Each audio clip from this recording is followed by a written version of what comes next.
In previous chapters, we've talked about how we are going to manage people.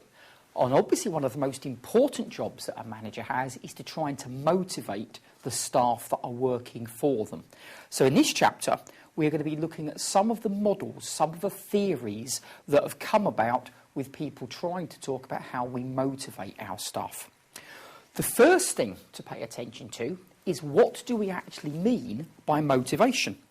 Well, motivation, it says here, is the urge to take action to achieve a specific goal. In other words, motivation means trying to encourage somebody to decide to do something for themselves. Not ordering them to do it, but trying to get them to decide on their own to do something. So, why is motivation important? You can see here a list of different reasons. Increased output. Motivated workers tend to work harder. Lower staff turnover. That's important because if we have lower staff turnover, it reduces the costs of recruiting new staff, it reduces the cost of training staff, and of course it also should mean that because people are in an organisation for longer, then hopefully they will be able to do a better job. Better quality of work, again because people are working harder. Greater commitment, that can be particularly important, particularly if you let workers do a lot of work on their own, where they're not supervised very heavily. Having motivated workers is wonderful under those circumstances because you can just trust people to get on and do things. Underneath that, less absenteeism, and finally, innovation. Innovation, coming up with new ideas. A motivated worker is more likely to suggest ideas that are going to benefit the company. Now, it also, of course, benefits the individual. We've got here improved morale. We've got here greater sense of purpose. We've got here improved self-esteem, which are all basically saying the same thing. The worker will feel better about themselves. Therefore, they will do a better job. So the idea behind motivation, then, is it's going to help the individual. It's going to help the company. It also, if you've got people working as part of teams, and we've already seen teams during the course, it hopefully means that people will have less conflict because they'll be more willing to work together. And hopefully they'll be able to work together for goal congruence. Remember, goal congruence is us all trying to achieve the same things. So motivation is a very, very important issue. The whole idea behind motivation in an organisation is very simple. If I work hard, the company benefits. If the company benefits, then the shareholders benefit. Then the customers benefit. The only person who doesn't benefit is me. So why should I bother to work hard to do something that helps other people? And the idea behind motivation is that I will work hard because I am benefiting as well in some way. And we'll talk about how I might benefit a little while later. So the idea is that I work hard because I personally benefit. And because I have worked hard, then the customers benefit, the shareholders benefit. So in effect, everybody wins. So motivation, very, very important. So there are two basic approaches to talking about motivation. Content theories, what motivates people. Process theories, how do we motivate people? So there are a number of theories that I'm afraid you have to learn. The good news about all of these theories, particularly the first few we're going to look at, is I think you can relate a lot of them to real life. They're actually common sense when you think about it. Right, first of all, Maslow. Maslow was really the first person who wrote about motivation. And he said that individuals are motivated by a number of different things. And he puts them into this triangle shape. And the reason he puts them into this triangle shape is because the reasons that are down at the bottom, there are a lot of them, but they don't actually motivate us that much. The reasons that are there at the top, there are very few of them. But the ones that are there motivate us a great deal. So what Maslow is talking about is he's talking about you need to have a range of different things that motivate different people. And the ones at the bottom, I'm not saying don't motivate people, but they don't actually do very much. It's the ones at the top that motivate people a lot. Okay then, so the idea is that we have to have the ones at the bottom before we can have the ones at the top. So let's work our way up. To start with, we have what Maslow calls basic physiological needs. Everybody has a need for food and for water. If the worst came to the worst, you would say to somebody, if I do some work, you don't need to pay me, but you need to feed me. Keep me alive for a little while longer. Now, that is the most basic need that Maslow identifies. How does work satisfy that need? Well, obviously what work does is it gives you some kind of pay, and that will allow you to go shopping to buy these things. Now, let's be honest, that really doesn't motivate people that much. We sort of take it for granted. But without that, without having enough salary to actually be able to buy food, water, then everything else that Maslow talks about is a waste of time. You won't care about it because you won't be able to keep alive for another day. So, next rung up in the ladder, Maslow talks about safety and security. What he's talking about there is he's talking about shelter. What he means by that is everybody needs somewhere to live. How does work provide that? Well, it gives you enough pay so that you can pay the rent bill, or that you can pay the mortgage, so you can own some property, or you can pay somebody to stay somewhere. In very, very low paying jobs, then what you might get given is you might actually be given that for nothing. When I was younger, I did some volunteer work. And so obviously, because it's volunteer work, you don't actually get any money at all. You don't get paid anything. Now, I wouldn't have done that if there was no pay whatsoever. What they did instead was they said, you don't get paid anything, but on the other hand, we will give you somewhere to sleep and we will feed you. So they took care of Maslow's two bottom needs there, the basic and the safety needs, and then the reason I had volunteered was to meet some of the top three needs. But I wouldn't have bothered with those if I hadn't been able to live. So, in a company, usually we're going to pay people enough to satisfy those bottom two, but in exceptional circumstances, maybe we give people food, or at least subsidise it. Maybe we give people accommodation, or again, at least give it to them cheaply. So, we've got the two basic ones. Social needs. People have a need for social contact. One of the problems that has become apparent with the rise of people working at home is that they lose all of those social needs. If somebody's sitting at home in front of a computer all day, then some people don't really like that. They like to be at work because of the social interaction that is there. One of the things that companies need to provide is they need to provide that way that you can talk to other people. Now, obviously, basic things like the way that the office is designed. You may have seen clips on the TV or in films, or maybe even where you work, where workers are basically divided up into little cubicles so they can't see anybody else.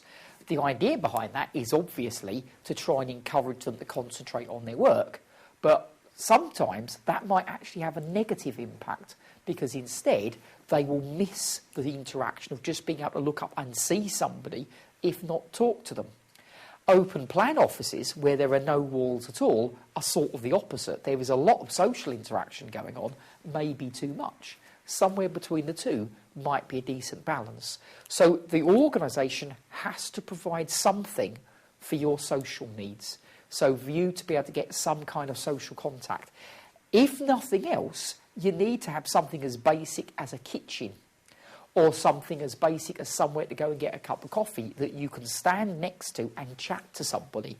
Otherwise, people won't enjoy what they are doing. They need somewhere where they can talk to other people. So providing for social needs. So that could be the layout of the offices. Again, that one, if there's lots of social contact but we don't get paid enough, then we're not going to care about it. It's not going to motivate us. It only works if the previous two were there. Moving our way up, ego and esteem needs. What Maslow is talking about here is he's talking about the need for recognition. He's talking about the fact that people like to have their work recognised. In other words, if I do a good job, I want somebody to pay attention to it and to thank me for doing it. Any of you have been in a situation where you've worked hard, you've done something, and it appears to have had no effect. Nobody said you did a good job, they've just taken it for granted. Well, now how demoralising, demotivating that can be. So what we're looking at there is ways in which the organisation can actually praise people. That's the key thing there. It could be that we leave that down to individual managers and we hope that they will praise people. But what we might want to do instead is have an organisation-wide scheme where we praise people. Employee of the month schemes, things like that. So we can actually have a formal way that we can recognise the people who've done a good job. Yet again, please remember that there is no point in having an employee of the month scheme if people can't afford to pay for their food bills. So these only work, the top ones only work if the bottom ones are already in place. The final one we've got, self-actualisation and self-fulfilment needs, are the fact that human beings have a need to push themselves. They want to try and achieve more, and that would be met by things like promotions.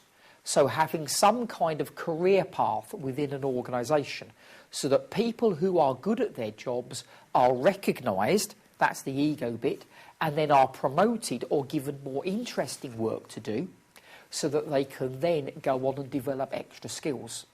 Now that one, you can see being at the very top, is the one that motivates people the most.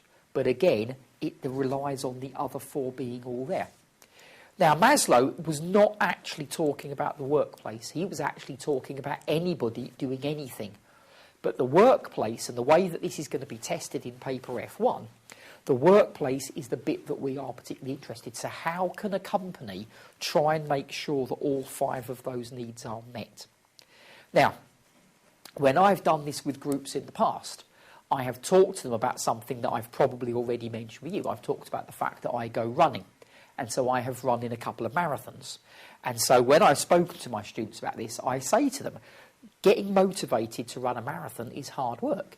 Getting motivated to get out of bed when it's cold outside and go and run through the snow on Christmas Day when there is nobody else around and go and run 20 miles, which I have done, is very hard going. It'd be much easier to sit on the couch in front of the television and just do nothing. So why do I do it? And the reason is because I'm trying to push myself to try and do something that is hard to do. The whole point is it's difficult, so that if you do it, you get a great sense of accomplishment. I did ask one of my groups a while ago, I said, why do I run a marathon?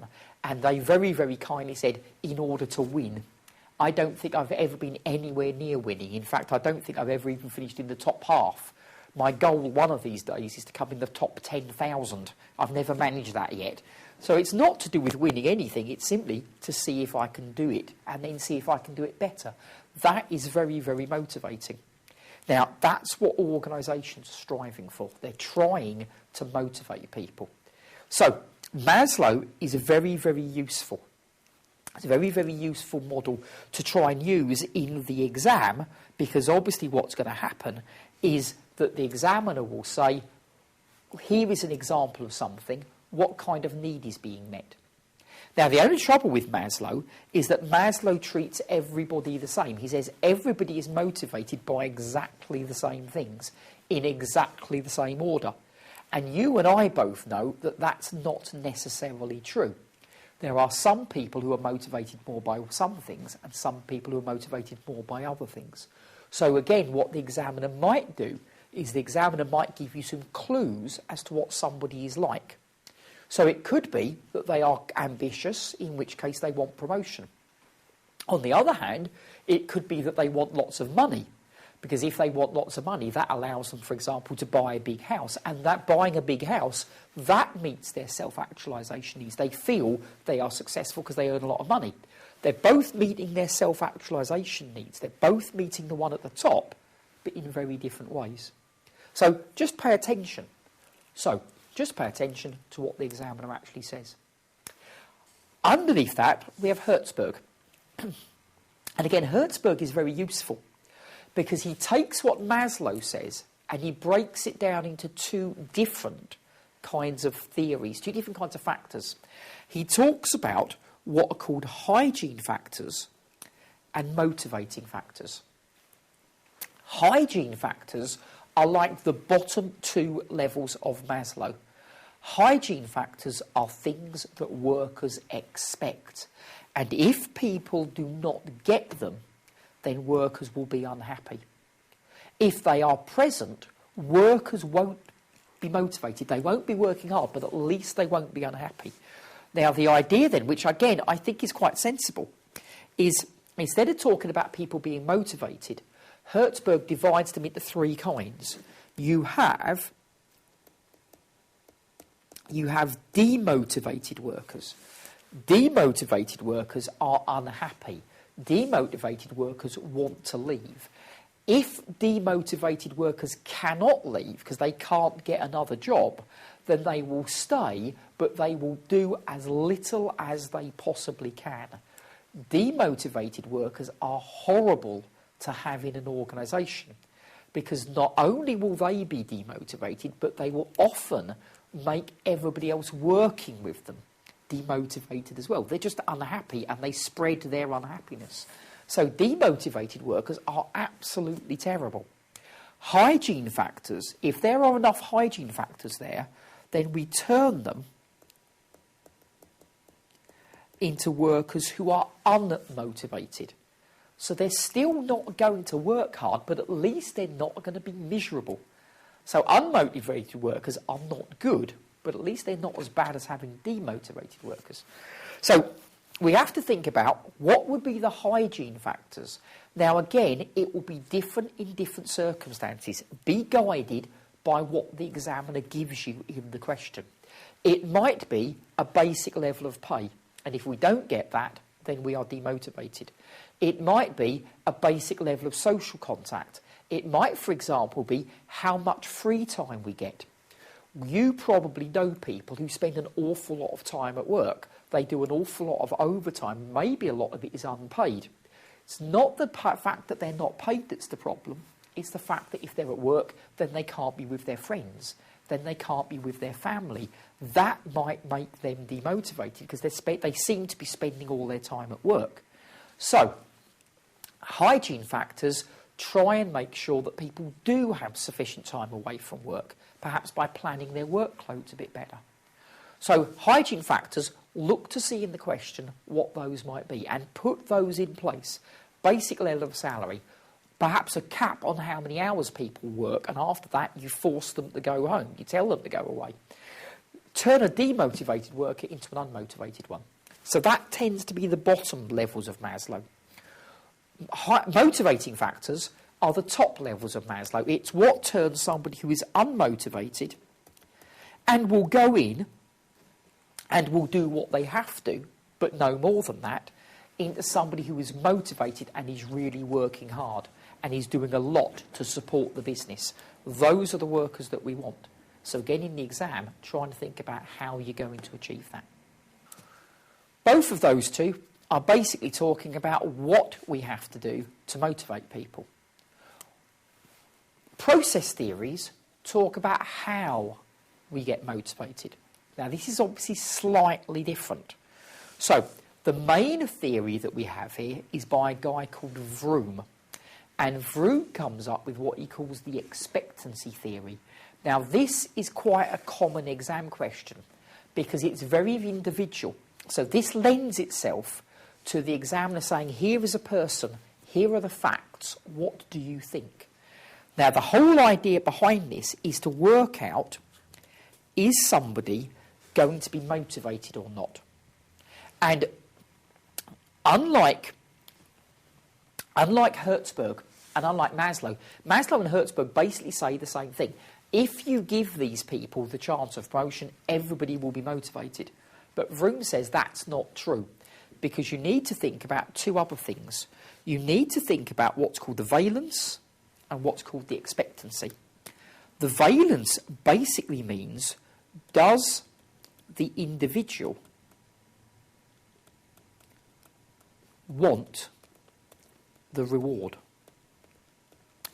So you go along to somebody and you say, if you do a good job, I will reward you in this particular way. It could be a pay rise. It could be a promotion. It could be anything that the examiner gives you.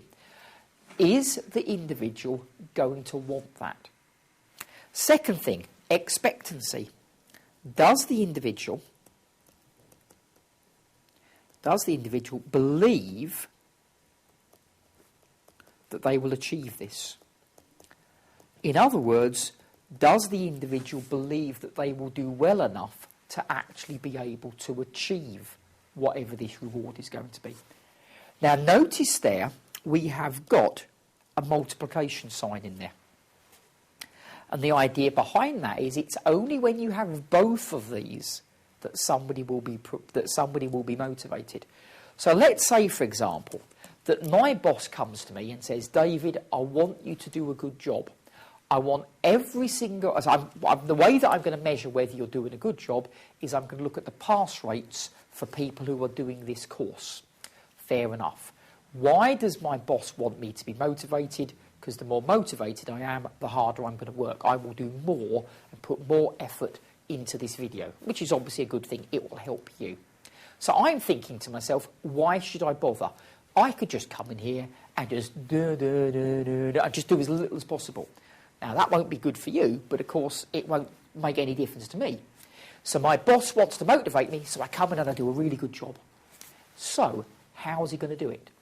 Well, my boss comes to me and he says to me, what we're going to do is we are going to open up a new office which is going to be in the middle of a desert. And it's going to be miles away from anywhere else.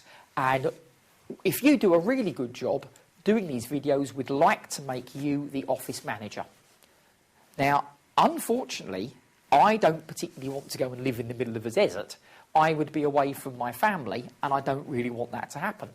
So if that's what my boss comes to me and offers me, the trouble is that the valence is very, very low. I don't really want what he's offering me.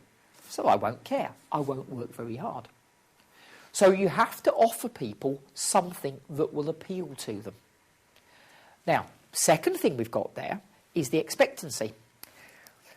My boss looks at these videos and says, you haven't been doing as hard as you could have done, David. So I'll tell you what, instead of offering you this new office in the middle of nowhere, what I'll do instead is I'll offer you lots of money. Right, now you're talking. Now you've got my interest. The valency is now very, very high because that's something that I would want. So my boss then says, you will get a reward. You'll get a big bonus like that so far. High valency. You'll get a big bonus if 99% of the students who do your video pass the exam.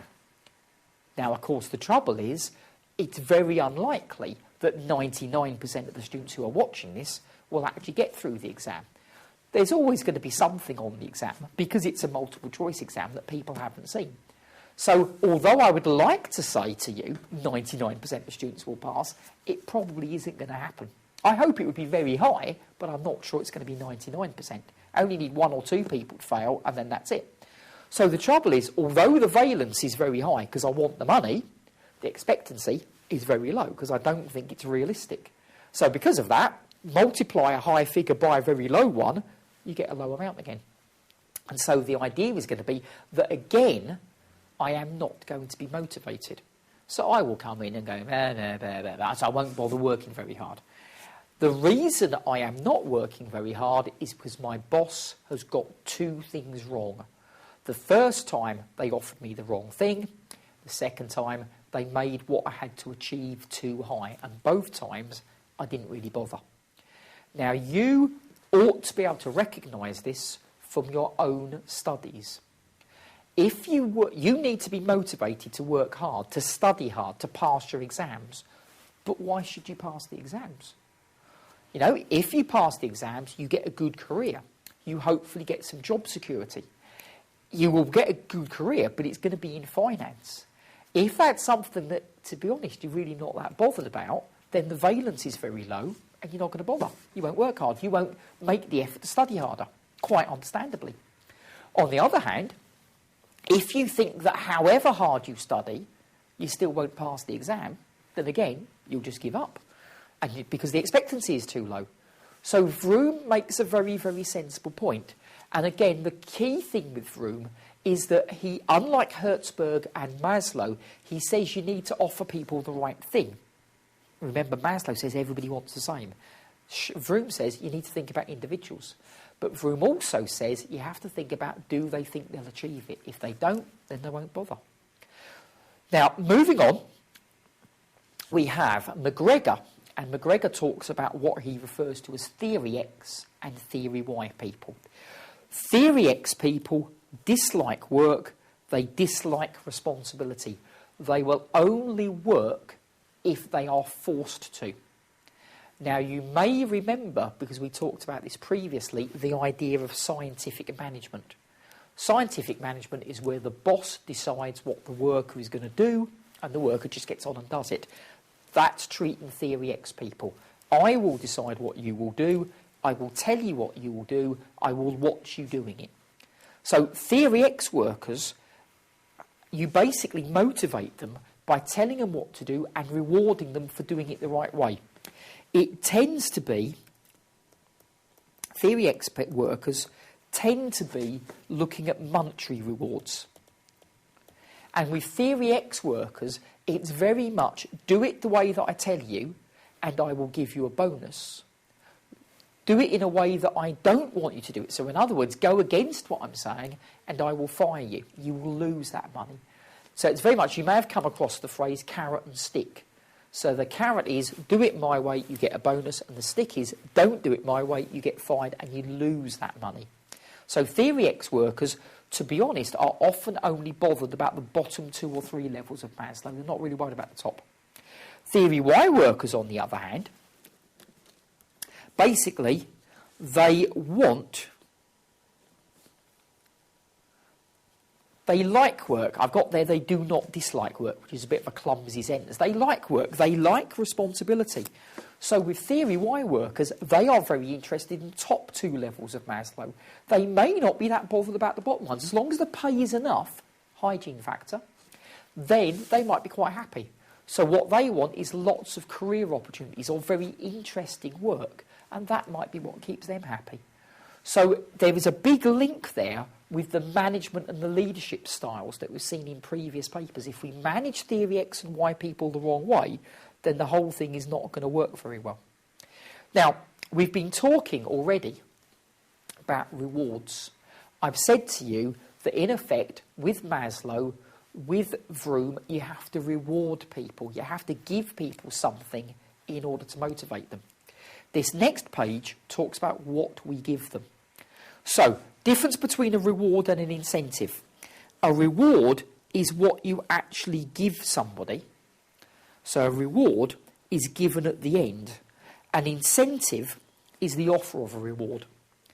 So in other words, if you do this, I will give you some money, is an incentive. When you have done it and you get the money, that's the reward. So the incentive is a promise. The reward is when you actually receive it.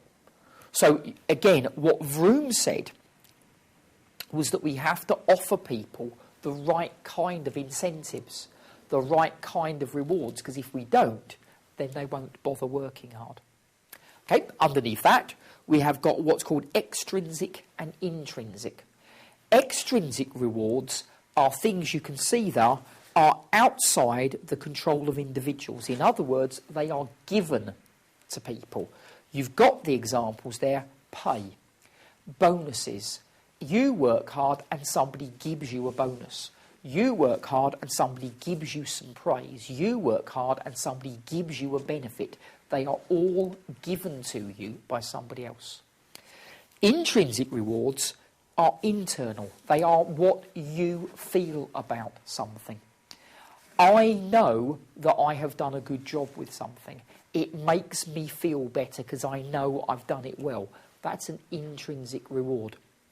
So, for example, if I have got a group of students and they all pass an exam, I get an intrinsic reward, which is I feel I have done a good job. I hopefully get an extrinsic reward as well, which is hopefully I get a bonus. But the intrinsic reward is actually the important one. Now, scientific management only bothered with extrinsic rewards. If you do this, I give you some money, I give you some pay.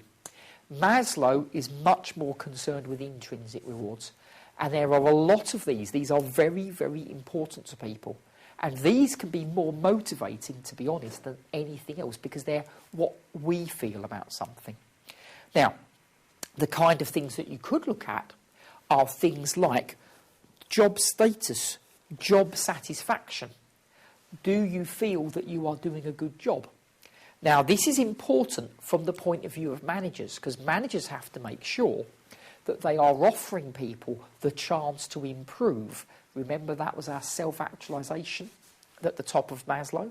Because if people are improving, again, intrinsic reward, they feel better about themselves. They feel they're getting somewhere.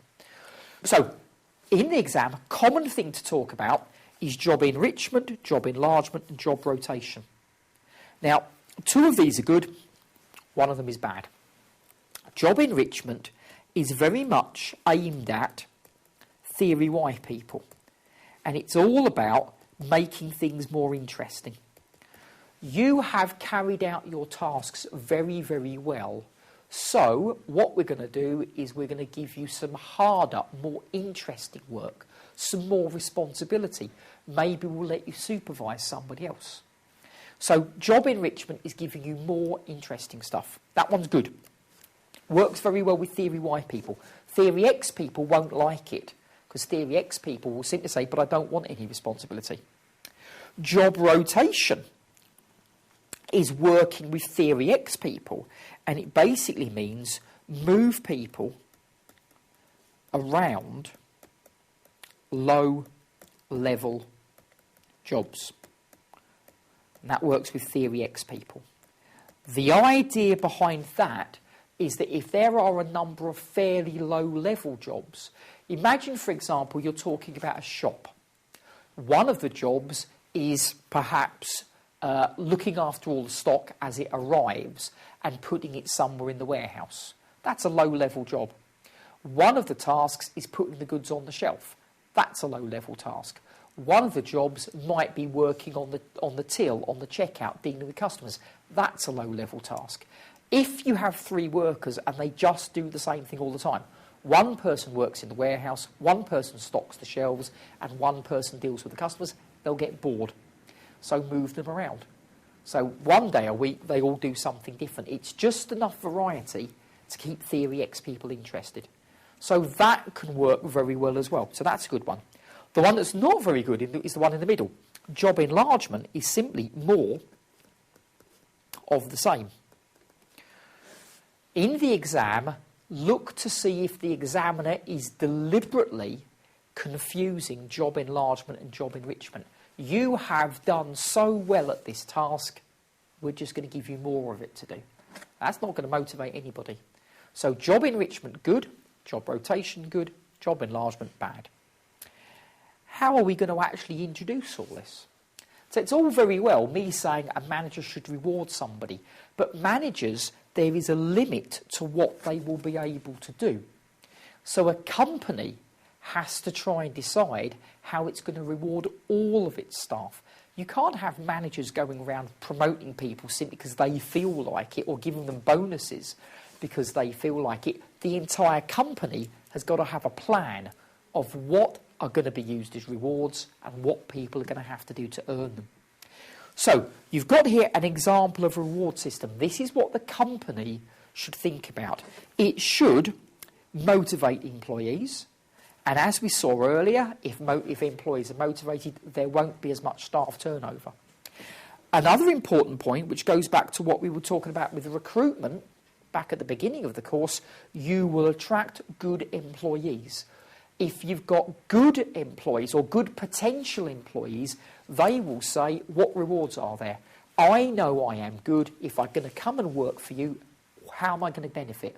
And if you can't give me enough benefits, I will go somewhere else.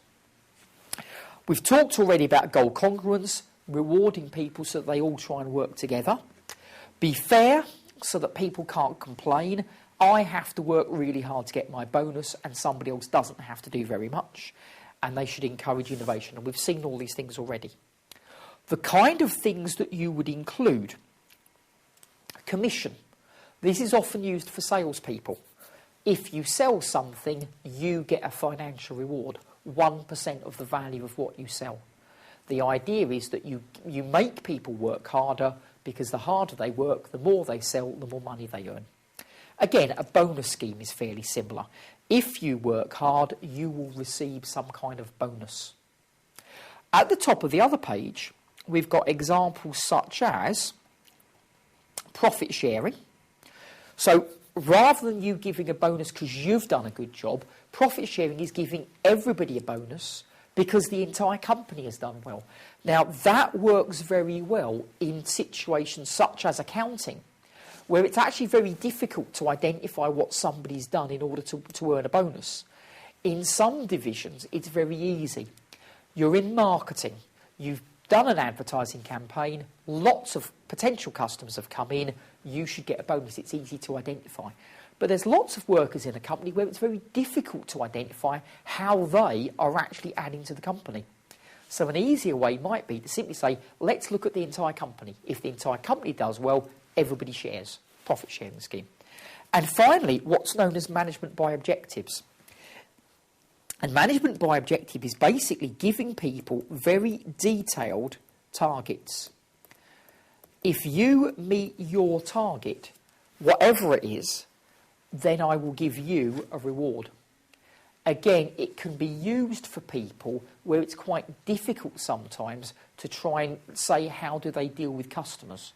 So with a salesperson, commission's very easy. If you sell them something, you get some reward. It's nice and easy. But with somebody like me, that would be very difficult to do. I don't actually sell anything. So how would you reward me? You could do profit sharing, but perhaps the easiest way is to have, here is my objective. My objective is to do a good set of videos by a certain date. My objective is to have the users of my videos having a certain pass rate. There's my objectives. If I achieve those, I get a reward. Nice and straightforward. So motivation is incredibly important. It's important to all of us all the time. We only do things which we are motivated to do. We only do things properly if we're motivated to do them. So in work, if you are a manager, you need to motivate your staff. If you are thinking about an entire company, you need to give the managers the chance to motivate your staff. You need to let them give people promotions. You need to let them give people bonuses. If you don't have that in the company, the manager can't do anything. If the manager can't do anything, then the workers will be unmotivated. They might even be demotivated. So the next time that you are thinking about, do you want to do some studying or not, think about Maslow. How's it going to help? Which need are you meeting? Think about Hertzberg, hygiene or motivating factors. Think particularly about Vroom. Why are you doing that studying? When your boss asks you to do something at work, again do the same thing. Think Maslow, think Hertzberg, think Vroom. Are you motivated or not? If you are, why are you motivated? If you're not motivated, why aren't you motivated? And think what you would do to motivate somebody. So it's a very, very practical area of the syllabus. So yes, there are some models, but it's a kind of area which is going to tend to be examined through a scenario. Here is a person.